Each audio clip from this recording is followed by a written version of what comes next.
Friend আজি এখন লৈ আহিছো নতুন ভিডিঅ' এইটো ভিডিঅ'ত আমি আলোচনা কৰিম লাখপতি বাইদেউৰ ফৰ্ম ফিলআপৰ বিষয়ে। অসম চৰকাৰে আত্মসহায়ক গোটৰ মহিলাসকলক এখন ফৰ্ম দিছে, যিটো ফৰ্ম গোটৰ প্ৰত্যেকজন মহিলাই পাইছে।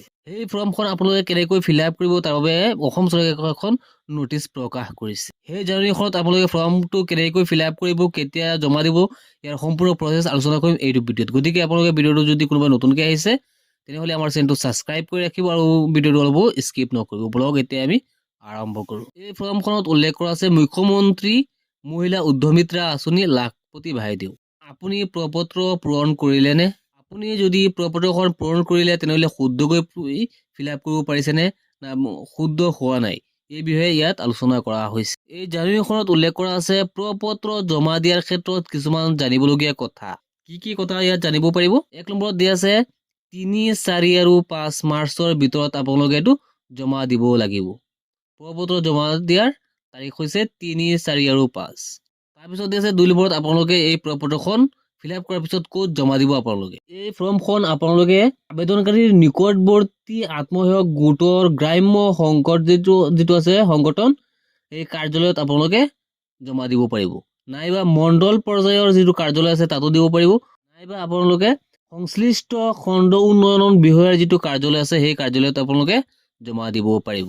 আবেদনকাৰীৰ যিজনে আবেদন কৰিছে তেওঁ গ্ৰাম্য সংকটৰ যিটো কাৰ্যালয় আছে নাইবা মণ্ডল পৰ্যায়ৰ কাৰ্যালয় বা সংশ্লিষ্ট খণ্ড উন্নয়ন বিষয়াৰ কাৰ্যালয়ত আপোনালোকে এই প্ৰপত্ৰখন জমা দিব পাৰিব। আছে প্ৰপত্ৰ সম্পূৰ্ণৰূপে পূৰণ হোৱাটো বাঞ্ছনীয়। যিটো ফৰ্ম গোটৰ মহিলাসকলক প্ৰদান কৰা হৈছে সেই ফৰ্মখন আপোনালোকে শুদ্ধকৈ আৰু সম্পূৰ্ণকৈ ফিলআপ কৰিব লাগিব। যদি ইয়াত কোনোবা ভুল ভ্ৰান্তি থাকে বা কিবা অপশ্যন আপোনালোকে এৰি দিয়ে তেনেহলে এইটো একচেপ্ট কৰা নহ'ব, এইটো কেনচেল কৰা হ'ব। সেইবাবে ইয়াত উল্লেখ কৰা আছে 3 নম্বৰত আপোনালোকে সম্পূৰ্ণভাৱে ফিলআপ কৰিব এইটো। তাৰপিছত 4 নম্বৰত দিয়া আছে গুৰুত্বপূৰ্ণ দিশ। অমৃত বৃক্ষৰ ফটো, স্বাক্ষৰিত সংকল্প পত্ৰ, ব্যৱসায়িক পৰিকল্পনা, আবেদনকাৰীৰ ফটো। ইয়াত কি কৈছে অমৃত যিটো গছৰ পুলি আছে তাৰ ফটো আৰু আবেদনকাৰীৰ ফটো তাত থাকিব লাগিব। 5 নম্বৰত দিয়া আছে নাকচ অসম্পূৰ্ণ প্ৰপত্ৰ। আপুনি এই ফৰ্মখন যদি সম্পূৰ্ণভাৱে শুদ্ধভাৱে ফিলআপ কৰিব নোৱাৰে তেনেহলে এই ফৰ্মখন নাকচ কৰি দিয়া হ'ব। পিছত আছে জমা দিবলগীয়া নথি, আপোনাৰ কি নথি লাগিব।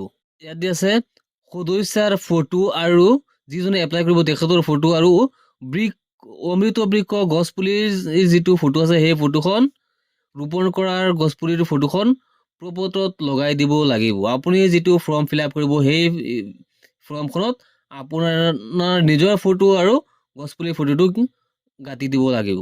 তাৰপিছত আছে ব্যৱসায়িক পৰিকল্পনা আৰু বেংক পাছবুকৰ প্ৰথম পৃষ্ঠাৰ প্ৰতিলিপি প্ৰপত্ৰত গাঁঠি দিব লাগিব।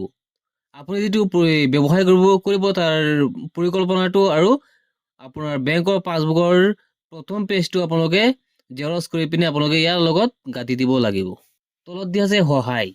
প্ৰয়োজন সাপেক্ষে প্ৰপত্ৰ পূৰণত জীৱিকা সখী, পশু সখী, কৃষি সখী আদি সখীয়ে বাইদেউসকলে আপোনাক সহায় কৰিব। যদি আপুনি এইটো ফিলআপ কৰাত অলপ খেলি মেলি হয় তেনেহলে আপোনালোকে তেখেতসকলৰ ওচৰত আপোনালোকে গ'লে তেখেতসকলে আপোনালোকক সহায় কৰিব।